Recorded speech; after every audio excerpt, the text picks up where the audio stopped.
Hey guys, hello and welcome CSS এর আরো একটি পর্বে আপনাকে স্বাগতম। আজকের পর্বে আমরা আলোচনা করব অ্যাঙ্কর ট্যাগ বা আমাদের লিঙ্ক ট্যাগ নিয়ে।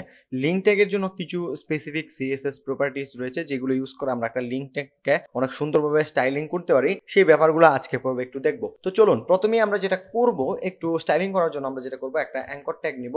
অ্যাঙ্কর ট্যাগে আমরা লিঙ্ক হিসেবে হ্যাশ দিয়ে দিচ্ছি এন্ড দেন এইখান থেকে আমরা লিখে দিলাম হোম। আমরা এইখানে মোট 4টা নিব। আমরা এইখান থেকে হোম নিলাম এন্ড দেন আরেকটা অ্যাঙ্কর ট্যাগ নিচ্ছি, এটাও হ্যাশ দিয়ে দিচ্ছি। আমরা এইখানে দিয়ে দিব অ্যাবাউট এন্ড দেন আমরা আরেকটা অ্যাঙ্কর ট্যাগ নিব, হ্যাশ দিচ্ছি এন্ড দেন আমরা এটা দিয়ে দিচ্ছি পোর্টফোলিও এন্ড দেন আমরা লাস্ট আরেকটা দিয়ে দিব অ্যাঙ্কর ট্যাগ, হ্যাশ দিয়ে দিচ্ছি, এটা দিয়ে দিলাম কন্টাক্ট। অন কাইন্ড অফ আমাদের মেনুর মতো অনেকটা। আমরা এখানে 4টা আইটেম দিলাম, দেওয়ার পর ফ্রন্ট এন্ডে গিয়ে যদি রিলোড দেই তাহলে দেখতে পাচ্ছি হোম, অ্যাবাউট, পোর্টফোলিও, কন্টাক্ট 4টা চলে আসছে। এখন বাই ডিফল্ট আমাদের এই মেনুর লিঙ্কগুলো কিন্তু ব্লু কালার থাকে বা এই আইটেমগুলো কিন্তু ব্লু কালার থাকে এন্ড দেন এটা নিচে একটা আন্ডারলাইন থাকে। তো আমি চাচ্ছি যে আমাদের এটা আন্ডারলাইন হবে না, আমরা প্রিভিয়াসলি যে প্রপার্টিগুলো অলরেডি শিখেছি সেগুলো ইউজ করে অনেকটা মেনুর মতো আমরা করার চেষ্টা করব। তো চলুন, প্রথমেই আমরা যেটা করব, এখানে অ্যাঙ্কর ট্যাগগুলোকে ধরবো। তো অ্যাঙ্কর ট্যাগ ধরার জন্য সিএসএস আসবো, আসার পর এইখানে আমরা অলরেডি জানি যে আন্ডারলাইনটাকে দূর করার জন্য টেক্সট ডেকোরেশন নামে একটা প্রপার্টি রয়েছে। টেক্সট ডেকোরেশন আমরা এখানে দিয়ে দিলাম নান। আমাদের অ্যাঙ্কর ট্যাগের টেক্সট ডেকোরেশন হবে নান, যেটা ডিফল্ট অবস্থায় ছিল। এখন কিন্তু আন্ডারলাইনটা আমাদের সরে গেল। এখন এইটার আমাদের যে আইটেমগুলো রয়েছে প্রত্যেকটা অ্যাঙ্কর ট্যাগ, এইটার মধ্যে আমি চাচ্ছি একটা ব্যাকগ্রাউন্ড কালার হবে। তো আমি এখানে একটা ব্যাকগ্রাউন্ড কালার হিসেবে ব্যাকগ্রাউন্ড কালার দিয়ে দিচ্ছি। আমাদের ব্যাকগ্রাউন্ড কালার দিয়ে দিচ্ছি আমরা ব্ল্যাক টাইপের একটা কালার এন্ড দেন আমরা যদি ফ্রন্ট এন্ডে গিয়ে রিলোড দেই তাহলে দেখবো আমাদের এটা ব্যাকগ্রাউন্ড কালারটা ব্ল্যাক হলো। এখন আমি চাচ্ছি এইগুলো একটু প্যাডিং পাবে, যাতে একটু ভিতরের দিকে জায়গা নেয়। অলরেডি প্যাডিং নিয়ে আলোচনা করেছি, তো আমি এখানে একটা প্যাডিং দিয়ে দিচ্ছি। প্যাডিং আমি দিয়ে দিচ্ছি উপরের নিচে, আমরা উপরের নিচে দিব 10 পিক্সেল। 10 পিক্সেল ডানে বামে দিচ্ছি 30 পিক্সেল। ওকে, দেওয়ার পর ফ্রন্ট এন্ডে একটু রিলোড করি, তাহলে আমাদের দেখলাম যে আইটেমগুলো একটু এখন অনেক বড় দেখা যাচ্ছে। এন্ড দেন আমরা ফন্টগুলো সবগুলোর কালার সিলেক্ট করে দিব একটা।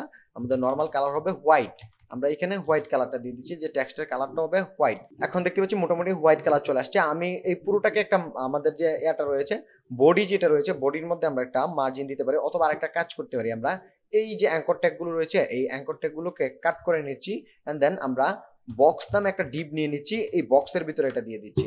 তাহলে কি হবে, এখন আমি সিএসএস এর মাধ্যমে এই বক্সটাকে একটা মার্জিন দিতে পারবো। তো আমি উপরে বক্সটাকে সিলেক্ট করি, বক্স সিলেক্ট করতে হবে ডট বক্স, কারণ হচ্ছে এটা একটা ক্লাস। তো আমি এটা সিলেক্ট করলাম, মার্জিন দিয়ে দিচ্ছি, আমি চারপাশে একটা মার্জিন দিয়ে দিই, চারপাশে আমরা 200 পিক্সেলের একটা মার্জিন দিয়ে দিলাম, তাহলে একটু এই পাশে সরে আসবে। তো আমি 200 পিক্সেল মার্জিন দিয়ে একটু এই পাশে সরিয়ে নিয়ে আসলাম। এখন আমাদের এইটার মধ্যে যদি আমরা মার্জিন দিতে চাই, যে এটার ভিতরে একটু মার্জিন হবে, হোম, অ্যাবাউট, তারপর পোর্টফোলিও, এগুলোর মধ্যে একটু মার্জিন যদি আমরা চাই, সেক্ষেত্রে আমরা কি করতে পারি, তাহলে এই অ্যাঙ্কর ট্যাগে আমরা মার্জিন লেফট, আমরা যদি মার্জিন লেফট দিই তাহলে কাজ করার কথা। মার্জিন লেফট 15 পিক্সেল দিয়ে দিলাম। 15 পিক্সেল দিয়ে আমি যদি ফ্রন্ট এন্ডে ক্লিক করি তাহলে দেখতে পাচ্ছি মোটামুটি মার্জিন আমাদের পেয়ে গেছে। এখন আমি চাচ্ছি টেক্সটগুলো একটু আপার কেস হবে, তাহলে আমরা এখানে আরেকটা প্রপার্টি ইউজ করতে পারি, টেক্সট ট্রান্সফর্ম ক্যাপিটালাইজ। আমি ক্যাপিটালাইজ দিয়ে যদি এখন ফ্রন্ট এন্ডে রিলোড করি তাহলে দেখতে পাচ্ছি আমাদের এইখানে ক্যাপিটালাইজ হবে না, এটা আপার কেস হবে। আমরা আপার কেস চাচ্ছি, আপার কেস দিলাম।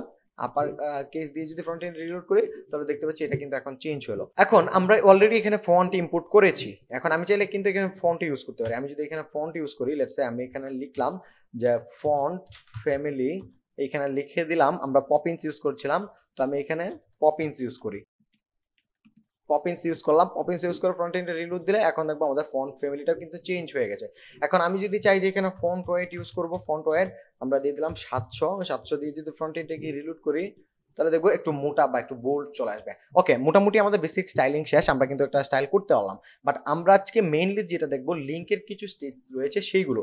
লিঙ্কটা এখন নর্মাল অবস্থায় আছে, আমরা যদি একটা লিঙ্ককে সিলেক্ট করতে যাই যে নর্মাল অবস্থায় কি হবে, এটাতে যদি কেউ ভিজিট করে, মানে কেউ ক্লিক করে এটার ভিতরে চলে গেছে তখন কি হবে, বা এটাতে হোভার করলে কি হবে, বা এটা অ্যাক্টিভ মানে লিঙ্কটাতে ক্লিক করে কেউ অবস্থান করছে বা ওই লিঙ্কে ভিজিট করে ফেলেছে অলরেডি, সেই অবস্থানে এটার কালার বা ব্যাকগ্রাউন্ড বা হাবিজাবি যে কোনো প্রপার্টি আমরা কিভাবে চেঞ্জ করতে পারি সেই ব্যাপারগুলো দেখবো। তো চলুন প্রথম থেকে শুরু করি। আমাদের প্রথম যেটা রয়েছে এটা হচ্ছে লিঙ্ক।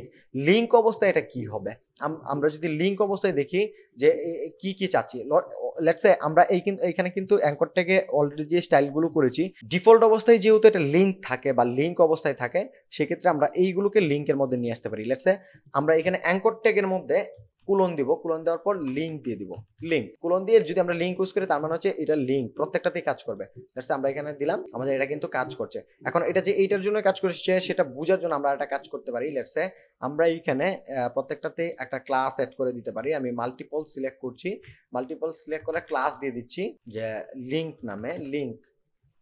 ওকে, লিঙ্ক সিলেক্ট করে ক্লাস দিয়ে দিলাম। এন্ড দেন এইখানে আমরা অ্যাঙ্কর ট্যাগের পরে একটা স্পেস দিয়ে এখানে লিখবো লিঙ্ক। এইখানে স্পেসটা দেওয়া যাবে না, এখান থেকে আমি যদি ফ্রন্ট এন্ডটিকে এখন রিলোড করি তাহলে আমরা দেখতে পাচ্ছি যে আমাদের লিঙ্কটা কিন্তু এখন কাজ করছে, বা লিঙ্কের আন্ডারে কিন্তু এখন এই স্টাইলিং গুলো আমরা করেছি।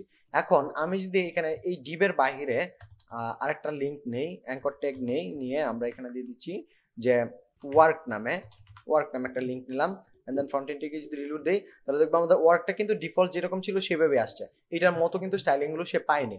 তো এই হচ্ছে ব্যাপার। এন্ড দেন আমরা কিন্তু নর্মাল স্টাইলিংটা করেছি আমাদের লিঙ্কের জন্য। এইভাবে আপনি লিঙ্ক ইউজ করতে পারেন সরাসরি। আপনি চাইলে লিঙ্ক যদি ইউজ না করেন, ডিরেক্টলি এইভাবে ইউজ করেন, সেটাও আপনার এখানে কাজ করবে সেম ভাবে।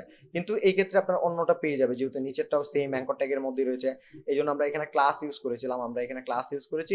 এখানে আরেকটা কাজ করতে পারেন, অ্যাঙ্কর ট্যাগের পরে ডট দিয়ে আপনার ক্লাসের নামটা লিখে দিবেন। ক্লাসের নাম ছিল লিঙ্ক, লিঙ্ক দেওয়ার পর ফ্রন্ট এন্ডটিকে যদি রিলোড করি তাহলে দেখবো সেম ভাবে এটা কাজ করছে, নিচেরটা কিন্তু পাচ্ছে না। এই ব্যাপারগুলো বোঝাটা একটু জটিল যদিও নতুনদের জন্য, তারপরে চেষ্টা করবেন একটু ভালোভাবে লক্ষ্য করার জন্য, কোডগুলো বারবার রিভিউ করার জন্য। এন্ড দেন আমাদের পরবর্তীতে যেটা রয়েছে হোভার ট্যাগ ইউজ করলে কি হবে। লেটস সে আমরা যখন মাউসটা এই যে লেখাটার উপরে নিয়ে যাওয়ার পর এটা কি হবে, হোভার করলে কি হবে। তো আমরা চাইলে হোভারে এটার প্রপার্টি চেঞ্জ করতে পারি। লেটস সে আমরা এই অ্যাঙ্কর ট্যাগে গেলাম, অ্যাঙ্কর ট্যাগের মধ্যে আমরা ডট লিঙ্কটাকে ইউজ করি, তাহলে সুবিধা হবে। কারণ আমরা শুধু চাচ্ছি যে আমাদের এইখানে বক্সের ভিতরে যে লিঙ্ক ক্লাস নামের অ্যাঙ্কর ট্যাগগুলো রয়েছে সেগুলোতে কাজ করাতে, সেক্ষেত্রে আমরা এখানে ক্লাসটা ইউজ করব লিঙ্ক। এন্ড দেন কুলন দিব, কুলন দেওয়ার পর আমরা এখানে লিখবো যে হোভার লেখার পর এখানে আমরা লিখবো। তো হোভারের ক্ষেত্রে আমরা চাচ্ছি ব্যাকগ্রাউন্ড কালার চেঞ্জ হয়ে যাবে। ব্যাকগ্রাউন্ড কালার হয়ে যাবে কি, ব্যাকগ্রাউন্ড কালার আমরা দিয়ে দিচ্ছি এই টাইপের একটা কালার হবে, ব্লু টাইপের একটা কালার দিয়ে দিলাম, র্যান্ডম একটা কালার দিয়ে যদি ফ্রন্ট এন্ডে গিয়ে রিলোড দেই, এখন যদি রিলোড করি তাহলে দেখবো আমাদের ব্যাকগ্রাউন্ড কালার কিন্তু এখন হোভারে চেঞ্জ হচ্ছে। আমরা যখন এটার উপরে নিয়ে যাচ্ছি এটা কালার ব্লু হয়ে যাচ্ছে, এন্ড দেন এটাতে যখন যাচ্ছি তখন এটার কালারও ব্লু হয়ে যাচ্ছে। সেম ভাবে যেটাতে আপনি যাবেন মাউস নেবেন সেটাই কিন্তু ব্লু হয়ে যাবে। বাট এইখানে আসার পর ওয়ার্কে, এটাও কিন্তু একটা অ্যাঙ্কর ট্যাগ, বাট এইখানে কিন্তু কাজ করবে না, কারণ আমরা অলরেডি ক্লাস দিয়ে সিলেক্ট করে দিয়েছি যে শুধু আমাদের বক্সের ভিতরে লিঙ্ক নামে যে ক্লাসগুলো রয়েছে অ্যাঙ্কর ট্যাগের, সেইগুলো তো শুধু কাজ করবে। তো এখন আমরা দেখতে পাচ্ছি এটা কিন্তু অলরেডি কাজ করছে। সেম ভাবে আমি যদি চাই যে আমাদের টেক্সটের কালারটা চেঞ্জ হবে, সেই ক্ষেত্রে আমরা যেটা করব এখানে কালার নামে প্রপার্টিটা নিব, কালার নিয়ে আমরা দিয়ে দিলাম এখানে ব্ল্যাক দিয়ে দিচ্ছি। ব্ল্যাক দিয়ে যদি ফ্রন্ট এন্ডে গিয়ে রিলোড করি তাহলে যখন আমরা হোভার করব তখন দেখবো যে টেক্সটের কালার কিন্তু হোভার করার সাথে সাথে ব্ল্যাক হয়ে গেছে, এখানেও ব্ল্যাক হয়ে গেছে। ব্ল্যাকটা যদিও খুব একটা ভালো দেখা যাচ্ছে না, বাট আমরা বোঝার জন্য এখানে ব্ল্যাকটা ইউজ করলাম। সেম ভাবে এখানে আমাদের যদি কোনো লিঙ্ক অ্যাক্টিভ থাকে, মানে ক্লিক করে বা ওই লিঙ্কে ভিজিটেড আছে, সেই ক্ষেত্রে কি হবে, সেই ক্ষেত্রে আমরা যেটা করতে পারি এখানে আমরা আগে ভিজিটেডটা দেখি, আমরা অ্যাঙ্কর ট্যাগ নিলাম, এন্ড দেন আমরা সিলেক্ট করবো লিঙ্ক নামে যেই ক্লাসটা রয়েছে সেইটা, and then visited, and then এইটাতে আমরা একটা কালার দিয়ে দিব, টেক্সটের কালার চেঞ্জ হয়ে যাবে, টেক্সটের কালার হয়ে যাবে, আমরা দিয়ে দিলাম এই টাইপের একটা কালার, এন্ড দেন ব্যাকগ্রাউন্ড কালারও চেঞ্জ হয়ে যাবে, ব্যাকগ্রাউন্ড কালার হয়ে যাবে এই টাইপের একটা কালার। র্যান্ডম আমি কালার সিলেক্ট করছি, সিলেক্ট করার পর ফ্রন্ট এন্ডে গিয়ে রিলোড দিলাম, রিলোড করার পর আমরা যদি এটাতে ক্লিক করি তাহলে দেখতে পাচ্ছি এখন ভিজিটেড কিন্তু সবগুলো হয়ে গেছে। কারণ কি, এখানে দেখেন আমাদের এইখানে অ্যাঙ্কর ট্যাগে আমরা যেটা করেছি আমাদের সবগুলো ঠিকঠাকভাবে কাজ করছে।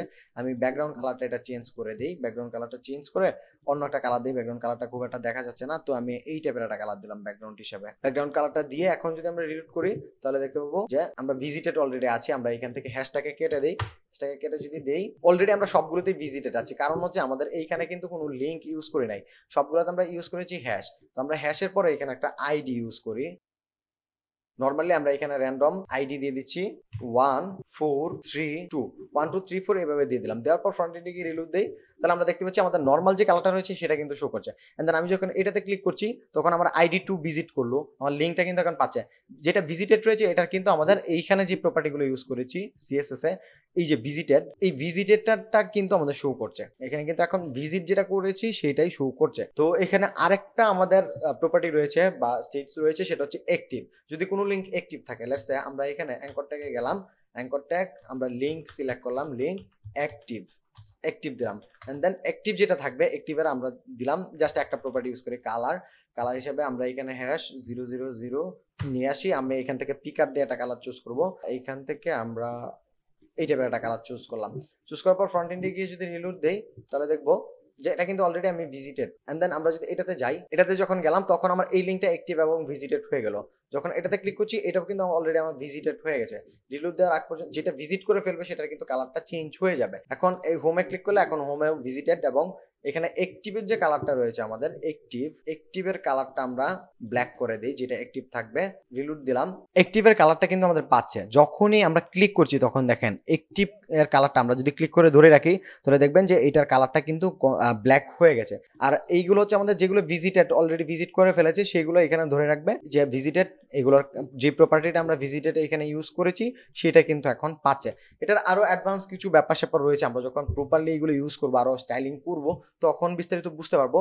বাট আজকে আমরা যেটা করেছি সেটা একটু জাস্ট আমরা ডেসক্রাইব করি। তো আমরা যেটা করেছি এখানে আমরা বক্স নামে একটা ডিভ নিয়েছি, বক্স ডিভের ভিতরে এখানে আমরা লিঙ্ক নামক অ্যাঙ্কর ট্যাগের লিঙ্ক নামক ক্লাসের মধ্যে বেশ কিছু আইটেম নিয়েছি, home, about, portfolio, ID, contact. And then এটা লিঙ্ক হিসাবে এইচরেফে আমরা দিয়ে দিচ্ছি, লিঙ্ক হিসেবে এইচরেফে আমরা দিয়েছি আইডি 1, আইডি 2, আইডি 3, আইডি 4 এইভাবে। যদিও এই আইডিগুলো এখানে নেই আমাদের নিচে, আমরা জাস্ট র্যান্ডম এই ভিন্ন ভিন্ন করার জন্য হ্যাশ ইউজ না করে আইডি 1, আইডি 2, আইডি 3, আইডি 4 এভাবে দিয়েছি।